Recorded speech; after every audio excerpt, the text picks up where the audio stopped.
पिछली क्लास में हमने टैली में कुछ इनकम की एंट्री करना भी सीख लिया था। उससे पहले हमने एक्सपेंसेस की एंट्री करना सीखा था और हमने कंपनी बनाना समझ लिया था। जिन बच्चों ने ये ठीक से नहीं समझा है वो अपनी वीडियो को देख सकते हैं। हमने वीडियो आपको सब भेज दी हैं, अपलोड है चैनल पर। और बाकी आज अपन सीखेंगे कुछ क्वेश्चन सॉल्व करना, किस तरह से आप क्वेश्चन सॉल्व करेंगे। अभी हम सिंपल तरीके से सीख रहे हैं, ओनली अकाउंट्स ओनली वाली कंडीशन पर अभी हम इसको समझ रहे हैं।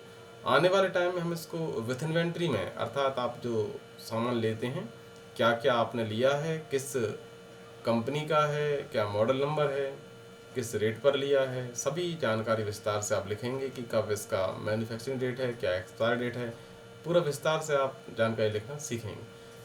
तो अभी आज अपन सिंपल एंट्री करना सीख रहे हैं। तो सबसे पहले तो हमें इसमें लेज़र बनाना होता है। तो लेज़र हमने आपको बनाना पिछली क्लास में भी दो तरीके से बता दिया था। एक तो आप सिंगल सिंगल कर लेज़र तैयार कर सकते हैं और दूसरा मल्टीपल, अर्थात एक साथ ज़्यादा लेज़र आप तैयार कर सकते हैं। तो बस सबसे पहले तो यहाँ पर लेज़र क्रिएट करने के लिए आप देख रहे हैं ALC हम प्रेस कर सकते हैं, शॉर्टकट की है ALC, या फिर यहाँ से अकाउंट इन्फॉर्मेशन पर जाकर इंटर प्रेस कर सकते हैं। तो ALC हम प्रेस कर रहे हैं कीबोर्ड के द्वारा ताकि हम जल्दी से वहाँ पर पहुँच जाएं। ये शॉर्टकट की है ALC। तो ALC प्रेस करते ही आप देख रहे हैं हम यहाँ पर लेज़र क्रिएशन करने के लिए यहाँ पर आ जाएंगे। यहाँ पर हम सिंगल सिंगल कर लेज़र तैयार कर सकते हैं। हमने पिछली क्लास में कौन से लेज़र बनाए थे, यदि आप भूल गए हैं आपको देखना है, या फिर आप कहीं पर जॉब कर रहे हैं और आपको अब याद नहीं रहा है कि आपने पहले कौन कौन से लेज़र तैयार कर लिए हैं। अगर आप देखना चाहते हैं कि आपने क्या लेज़र बनाए थे, उसके लिए आप पेज अप पेज डाउन की का यूज़ कर सकते हैं। यहाँ पर एक एक करके आप देख पाएंगे। या फिर एक और उपाय है कि आप एक साथ अगर सबको देखना चाहते हैं और आपको ये भी पता करना है कि आपने किस लेज़र को अंडर में कहाँ भेजा हुआ था, इसके लिए आप एस्केप की प्रेस करेंगे। इससे वापस आएंगे हम, एस्केप की प्रेस कर रहे हैं, एक बार और प्रेस करेंगे हम, और उसके बाद अपन यहाँ पर जाएंगे मल्टीपल के अल्टर में, अर्थात शॉर्टकट की है T। आप या तो T प्रेस कर दें या फिर यहाँ पर जाकर एंटर की प्रेस कर दें। और ऐसा करते ही इस तरह से ऑप्शन आएगा आपके सामने। नेम ऑफ ग्रुप में यहाँ पे आप लिस्ट सारे ग्रुप की है। आप किसी एक ग्रुप के लेज़र चेक करना चाहते हैं तो आप किसी एक ग्रुप को सिलेक्ट करेंगे। हमें सभी के चेक करना है कि हमने टोटल कितने बनाए थे, तो आप ऑल आइटम पर जाएंगे और एंटर प्रेस कर देंगे। एंटर। आप यहाँ पर देखेंगे कि ये लेज़र आपने पहले बनाए हुए थे। आप जहाँ भी जॉब कर रहे हैं आपने जितने भी लेज़र पहले बना लिए थे वो सारे लेज़र आपको यहाँ पर दिखाई देंगे। अब इसके अलावा आपको और लेज़र यदि बनाना है तो आप डायरेक्ट यहाँ पर भी लेज़र तैयार कर सकते हैं, या फिर आप सिंगल सिंगल अगर आपको तैयार करना है तो वहाँ पर कर सकते हैं। अंतर क्या है दोनों में?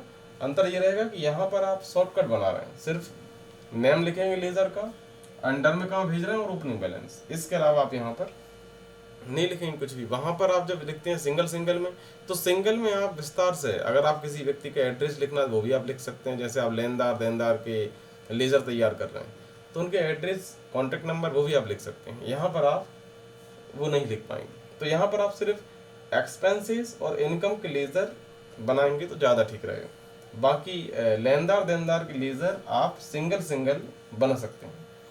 तो यहाँ पर अपन ने कैपिटल लेज़र बना लिया था, कैरीज इनवर्ड अपन ने बना लिया था एक्सपेंसेस का लेज़र। इसके अलावा कमीशन दिया और कमीशन मिला ये अपन बना चुके हैं। रेंट दिया और मिला ये अपन बना चुके हैं। सैलरी अपन बना चुके हैं। सेल्स और वेजेस अपन बना चुके हैं। एक बात का आपको विशेष ध्यान रखना है, एक बार जो लेज़र आपने बना लिया है उसी लेज़र को आपको 1 वर्ष तक दोबारा नहीं बनाना है। एक लेज़र आपको 1 वर्ष में एक ही बार बनाना है। अब जो लेज़र हमने यहाँ पर बना लिए हैं, अब यदि इनसे संबंधित कोई एंट्री हमको करना है तो हम उसका लेज़र दोबारा नहीं बनाना है, डायरेक्ट हम वाउचर एंट्री करना होगी।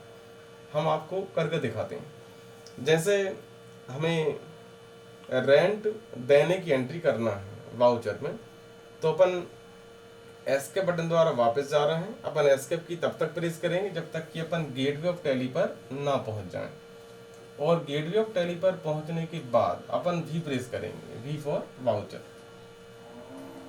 अब यहाँ पर आप देख रहे हैं कि हम वाउचर में आ चुके हैं। ये जो आप कुछ वाउचर्स यहाँ पर देख रहे हैं, हम यहाँ से उस वाउचर को सिलेक्ट करेंगे जिस तरह की हम एंट्री करने वाले हैं। जब हम एंट्री कर रहे हैं भुगतान करने वाली, हमें किराया देना है, तो किराया देना है तो हम यहाँ से पेमेंट वाउचर को सिलेक्ट कर लेते हैं। अब यहाँ पर आप देख रहे हैं पहले से ही पेमेंट यहाँ पर सिलेक्ट है, और यहाँ पर दिखाई दे रहा है कि अपन पेमेंट में पहले से ही 3 एंट्रियाँ कर चुके हैं। ये जो है नंबर 4, ये वर्तमान एंट्री के लिए है। मतलब अब हम यहाँ पर वाउचर में चौथे नंबर वाली एंट्री करने वाले हैं। हम यहाँ पर पहले से ही 3 कर चुके हैं। बाय में अपन बाय में लिखते हैं खर्च का नाम, तो खर्च का नाम लिखेंगे रेंट। आर अपन टाइप कर रहे हैं, जैसे हम आर टाइप करेंगे तो यहाँ पर रेंट अकाउंट हमें दिखाई देगा। हम ऊपर वाला रेंट अकाउंट सेलेक्ट कर रहे हैं क्योंकि नीचे वाला रेंट अकाउंट है रिसीव्ड, हमें मिला होगा तब अपन इसको यूज करेंगे। अपन ऊपर वाले रेंट अकाउंट को सेलेक्ट कर रहे हैं और एंटर की प्रेस कर रहे हैं। और यहाँ पर अभी अपन ने देखो केवल अपन ने रेंट का लेजर बनाया था, अपन ने अभी यहाँ पर कोई भी एंट्री इसकी नहीं की थी, तो यहाँ पर करंट बैलेंस में कुछ भी नहीं दिख रहा है। हम यहाँ पर एंट्री कर देते हैं। माना कि रेंट दिया है 10,000 रुपये, यहाँ हम 10,000 रुपये टाइप कर देते हैं। और जैसे हम 10,000 टाइप करने के बाद एंटर की प्रेस करेंगे तो करंट बैलेंस में 10,000 रुपये आपको दिखाई देगा। नेक्स्ट टाइम जब भी हम रेंट देंगे तो यहाँ पर अमाउंट ही बढ़ जाएगा। एंटर की प्रेस करेंगे और यहाँ हम एंटर प्रेस करेंगे, हम कैश लिखेंगे, सी प्रेस करेंगे और सी प्रेस करने के बाद यहाँ से हम कैश को सिलेक्ट करेंगे और एंटर की प्रेस कर देंगे। फिर दोबारा एंटर की प्रेस करेंगे हम, तो नरेशन के लिए हम यहाँ पर पहुँचेंगे। हमें जो भी नरेशन इससे संबंधित लिखना हम यहाँ पर लिखेंगे और नहीं लिखना तो एंटर की प्रेस करेंगे। हम लिख सकते हैं बीइंग पेड रेंट, अब बाकी आप लिख लेना। एंटर की प्रेस कर रहे हैं अपन, इसको हम छोड़ देते हैं, एंटर की प्रेस कर देते हैं, फिर एंटर की प्रेस करेंगे। उसके बाद यहाँ पर जैसे आपको अगली एंट्री करना है, एक बार फिर हम किराया देने की एंट्री करके दिखाते हैं, तो आप देखेंगे बैलेंस कैसे नीचे आता है और कैसे और बैलेंस ऐड हो जाता है। हम फिर से यहाँ पर आर टाइप कर रहे हैं और फिर से हम यहाँ पर रेंट अकाउंट को सेलेक्ट कर रहे हैं, एंटर की प्रेस कर रहे हैं, तो आप देखेंगे नीचे करंट बैलेंस दिखाई दे रहा है। हम माउस पॉइंटर थोड़ा सा साइड में कर रहे हैं ताकि दिखाई दे आपको, तो आप देख रहे हैं करंट बैलेंस आपको 10,000 रुपये दिखाई दे रहा है। अब यदि हम जैसे ही यहाँ पर और अमाउंट टाइप करेंगे तो ये अमाउंट इसमें ऐड हो जाएगा। अब माना कि हम रेंट फिर से दे रहे हैं आज 5,000 रुपये, आज ही दे रहे हैं, 1 अप्रैल है, इसी तारीख को फिर से दे रहे हैं, तो यहाँ पर 5,000 रुपये अपन टाइप कर रहे हैं। जैसे एंटर की प्रेस करेंगे आप देखेंगे यहाँ पर 15,000 रुपये हो जाएगा। अब आप देख रहे हैं यहाँ पर वो 5,000 अभी दिया है रेंट, वो प्लस हो गया है। इस तरह से आप जो अकाउंट बना रहे हैं उसमें पुराना जो बैलेंस होता है वो प्लस हम नया जो भुगतान कर रहे हैं वो सब ऐड हो जाता है और करंट बैलेंस में आपको टोटल जुड़कर दिखाई देता है। अब एंटर की प्रेस करेंगे हम, और कैश के नीचे आप जो बैलेंस देखेंगे वो आप घर से जो कैपिटल लेकर आए थे आपने लगाई होगी वो, बाकी जो भी आपके पास कैश आ रहा है जा रहा है, एडजस्ट करते हुए प्लस माइनस होकर जो बैलेंस बच रहा है वो बैलेंस नीचे आपको दिखाई दे रहा है। मतलब इतना कैश अभी आपके पास उपलब्ध है, ये आपको कैश के नीचे करंट बैलेंस दिखाता है। हम एंटर की प्रेस करेंगे और फिर एंटर की प्रेस करेंगे और यहाँ फिर से लिख सकते हैं वही बीइंग पेड रेंट, बाकी पर एंटर की प्रेस कर देते हैं। आपको जब भी वाउचर को प्रिंट आउट निकालना हो तो आप प्रिंट पर क्लिक करके प्रिंट आउट निकाल सकते हैं। तो ये अपन ने आज सीखा है वाउचर में कैसे आप बैलेंस देख लेते हैं और अगली एंट्री करने पर कैश उसमें ऐड हो जाता है। बाकी हम अगली क्लास में सीखेंगे।